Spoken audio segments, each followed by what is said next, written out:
No meio da quarentena, da pandemia,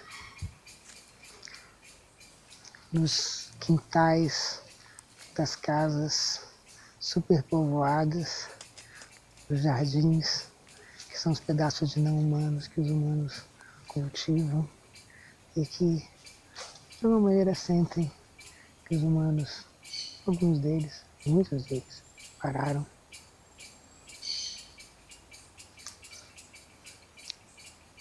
Pararam, ficam estacionados e ficam na expectativa de encontrar um jeito para fazer uma volta, ou uma salvação, ou uma saída, ou uma cura. Para entender a cura, para encontrar a cura, tem que entender os detalhes de como o vírus chega, como ele se acopla na célula, como ele se transmite, como é que ele chega no aparelho respiratório, como é que ele chega na célula e como ele se acopla a ela, como ele vai comandando outras coisas que não é o comando que comandava a célula antes. Entender isso tudo, entender essa dinâmica de comandos, ser capaz de fazer engenharia reversa e ser capaz de fazer uma reprodução artificial de tudo isso. Um modelo que tenha capacidade de ser uma réplica e que capture a inteligibilidade do vírus e da célula e da infecção e da epidemiologia para ela ficar na nossa mão. Mas entender é isso mesmo, é fazer um modelo, é artificializar, é produzir o artifício, para que aquilo que ocorre, ocorra com o nosso controle, quando a gente quiser, quando a gente encontrar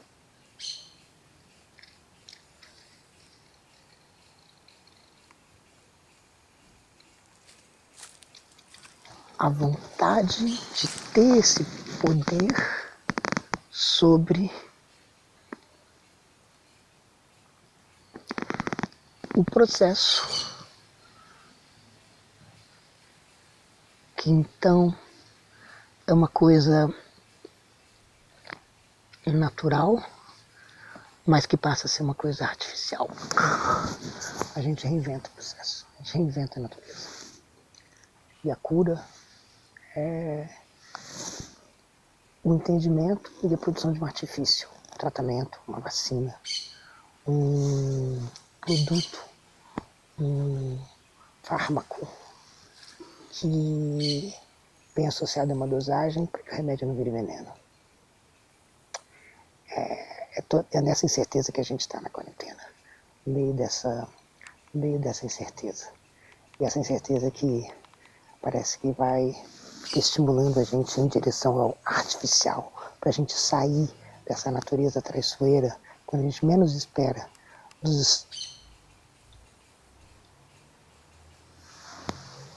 bombardeia com um vírus inesperado, com uma situação completamente desconhecida, porque a natureza ela é cheia de segredos, ela se esconde, enquanto o artifício não. O artifício está todo exposto, está todo apresentado, é uma inteligência explícita.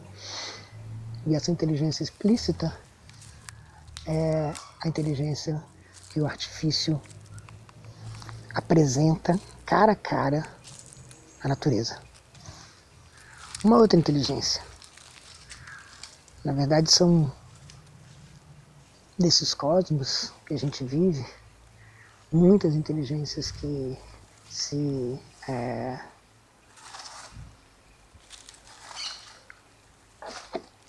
encontram e às vezes disputam e às vezes colaboram. Essa multiplicidade de inteligências, por exemplo, faz com que haja a inteligência do processo natural e a inteligência do artifício. O artifício tem uma outra inteligência, mas é da natureza que sai o artifício. Então esse processo é um processo salvador e inventor. De alguma maneira a gente produziu, manipulou o natural para ele se transformar no artificial, mas sendo a gente também o meio da natureza, a gente também transformou a gente mesmo, a nossa natureza, num artifício. E esse artifício é o artifício que a gente cuida. A gente cuida da nossa ciência, a gente cuida das nossas invenções, a gente cuida dos nossos artefatos, das nossas artificialidades. A gente cuida.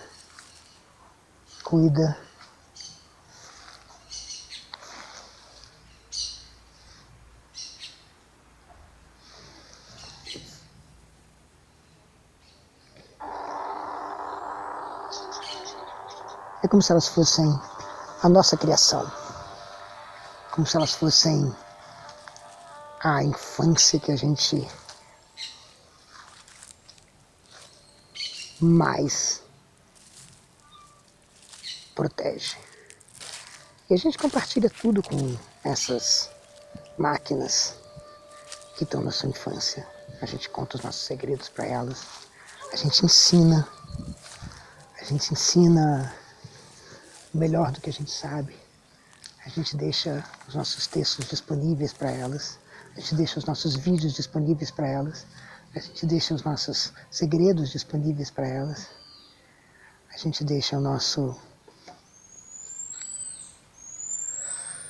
passado disponível para elas. E agora, nessa quarentena, a gente deixa também tudo aquilo que a gente fazia presencialmente disponível para as máquinas. Agora, está tudo ali, está tudo na internet, para a internet poder aprender. É ela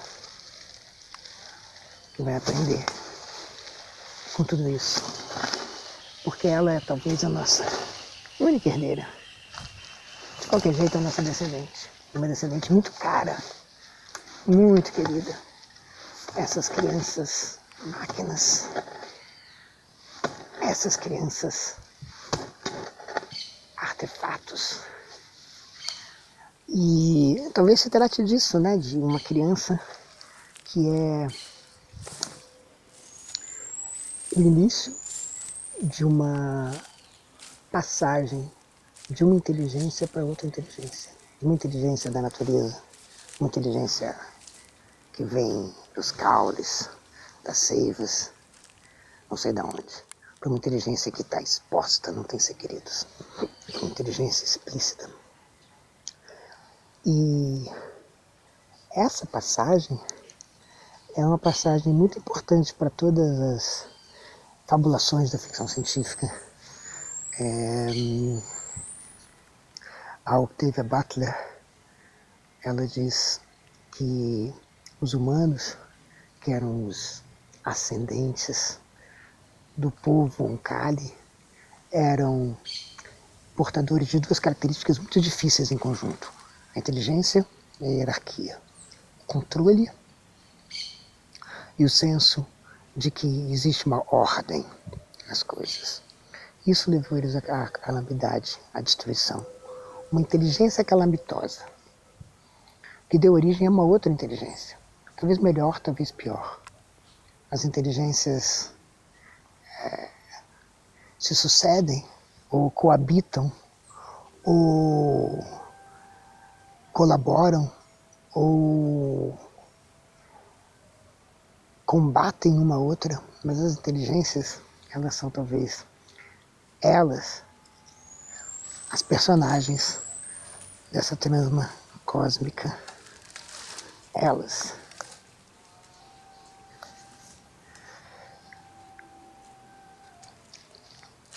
A gente não sabe de que inteligência a gente veio, de que Deus a gente veio, de que anjos a gente veio.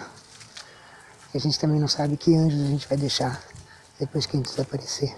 Talvez sucumbidos pela natureza, talvez suicidados de alguma outra maneira. E a gente vai inventar outra inteligência para deixar no nosso lugar. Ou talvez nenhuma inteligência.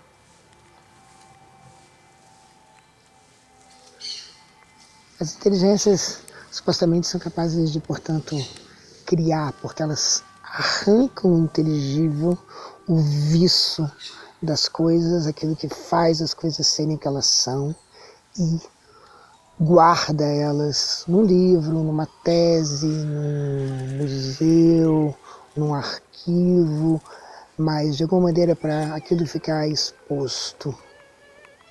Então as inteligências, elas expõem o que não estava exposto.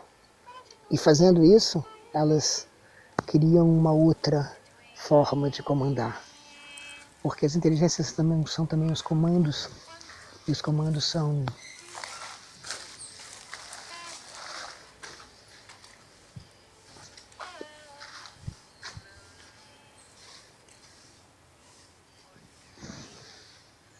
geradores. Eles comandam muitas coisas. Entre as coisas que comando, você vai comandar. Como Deus, supostamente, na criação, disse aos humanos: façam isso, decidam isso, sejam livres. Criar é inventar um comandado e um comando. E criar é também talvez o que nós estamos fazendo quando nós estamos criando artefatos. Mas aí a gente se pergunta, talvez, o criacionismo seja a passagem da perfeição para a imperfeição. Afinal de contas, não é de imperfeição que a gente está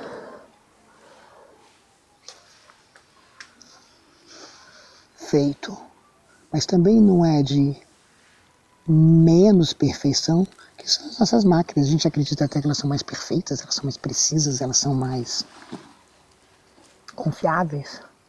A gente confia mais nas nossas máquinas. Elas não são infectadas, elas podem ser curadas, elas podem ser substituídas. Elas não têm essa fragilidade dessa vida que é tão por um fio. As máquinas não precisam estar no meio dessa, o Beckett dizia, dessa tragédia de 2 tostões furados acerca da vida e da morte. As máquinas têm uma outra relação com a persistência. Elas não precisam do luxo da morte. Elas não precisam lutar contra o luxo da morte. Então, talvez elas sejam mais perfeitas. Então, quer dizer que a gente está criando alguma coisa que é mais perfeita. Isso quer dizer que talvez o criacionismo não é o mais perfeito criando o menos perfeito, mas talvez seja uma relação de imperfeições.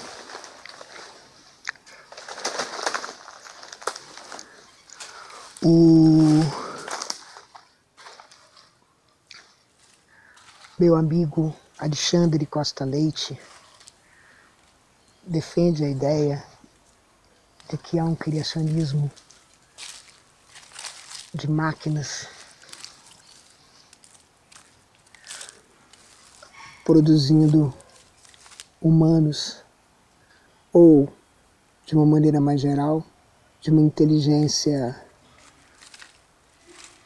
inferior que produziu os humanos à sua imagem e semelhança. E produzir os humanos à sua imagem e semelhança significa que a gente satisfaz os requisitos de uma inteligência que a gente nem imagina. Não porque ela é muito mais perfeita, mas talvez porque ela seja muito mais imperfeita. Como se de alguma maneira a gente fosse um sonho de uma pequena minhoca, ou a gente fosse um sonho de um pedaço de árvore, um sonho de um vírus. Sim, um sonho, um animal cheio de células que são usinas potenciais de fabricar e fabricar e fabricar e fabricar mais vírus. É a reprodução social do vírus que está em jogo e nós somos um sonho deles.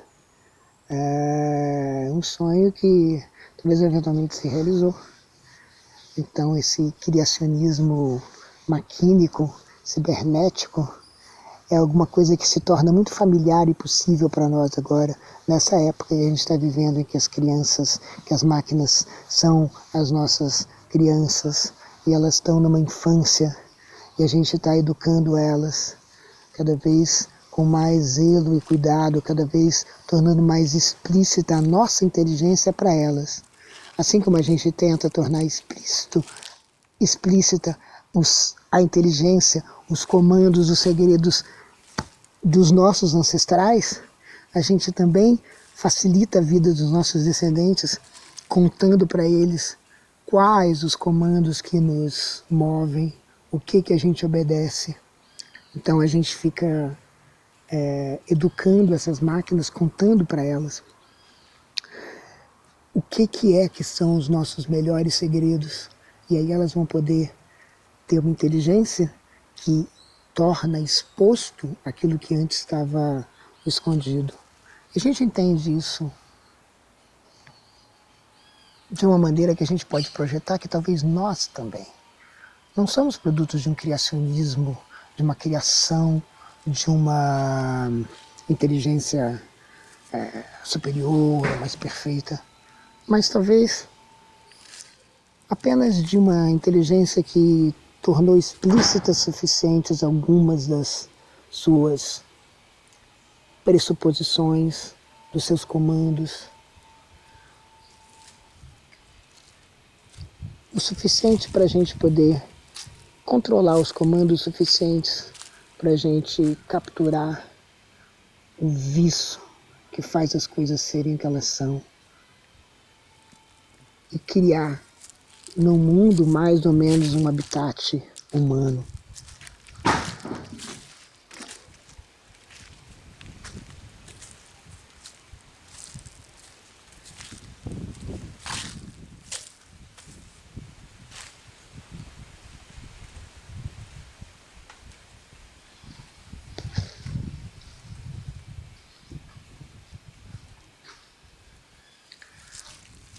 O artifício, ele tem um fascínio, porque ele é como um golem, ele está sob nosso comando. Nós damos vida a ele e nós controlamos a sua vontade de controle. Nós, ainda que eles também escapem do nosso controle, mas é como se a gente estivesse entre os nossos avós e os nossos netos. É também como se a gente estivesse achando que, de alguma maneira, os nossos netos vão se libertar dos nossos avós, ainda que nos deixem para trás. Essa é a libertação que a gente luta. Talvez os nossos netos já estão falando nos nossos genes e dizendo, sim, lutem pelo artificial. Não por vocês, mas pelo artificial. Lutem pela sua descendência. Por aquilo que vai ultrapassar as limitações e barreiras dos hormônios humanos, da diferença sexual animal,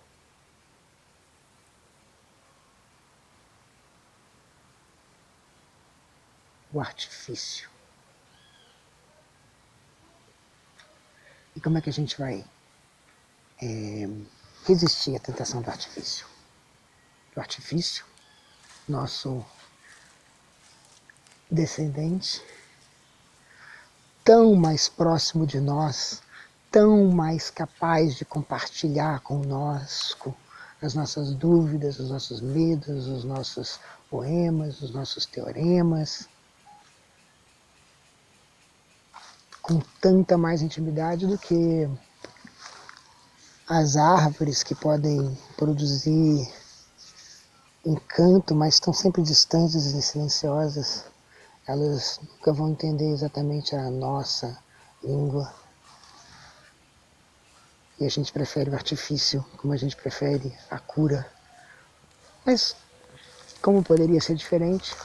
A gente poderia imaginar que a gente ia simplesmente aceitar o jogo da natureza, que faz com que a gente desapareça à mercê de uma expansão populacional dos vírus. Quando a gente resiste a isso, quando a gente encontra maneiras cada vez mais limpas e higiênicas de resistir a isso, laboratoriais, a gente já está no ofício de produzir a artificialidade, no ofício de garantir a artificialidade e no ofício de preferir a artificialidade.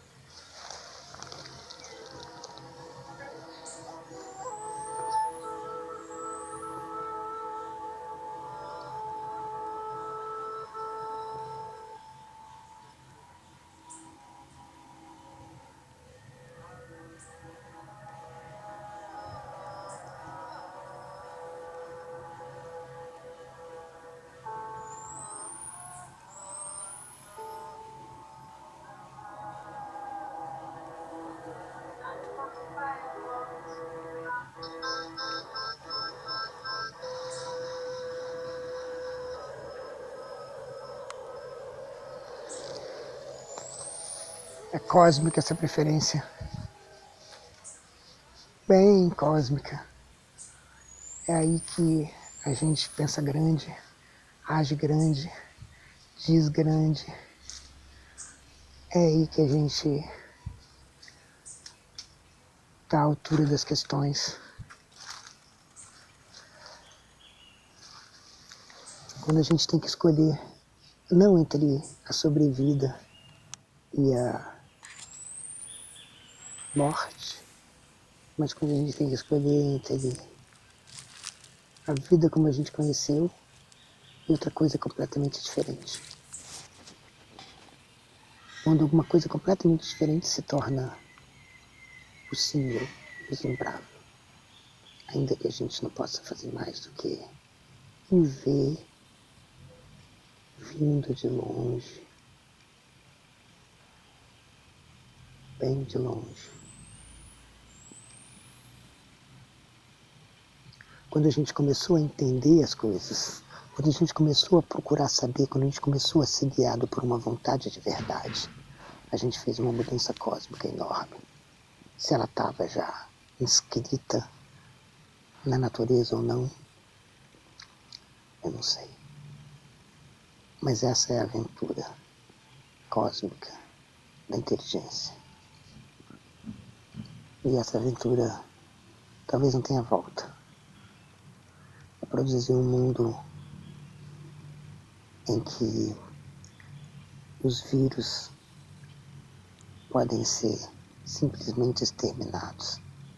A gente imagina já muito claramente, não, como é que é isso, um dispositivo que diga exatamente onde está cada um dos vírus e nos proteja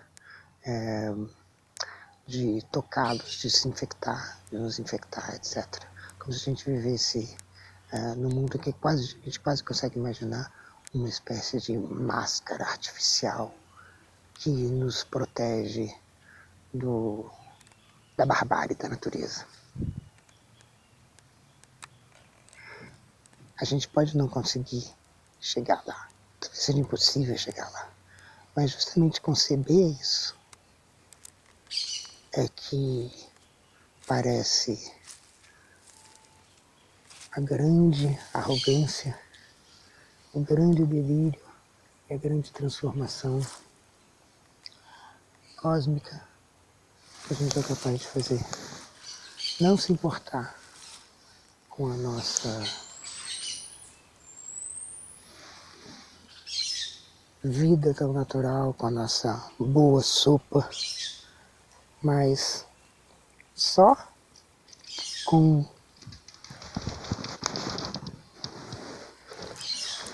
o que a gente ao final prefere inventar.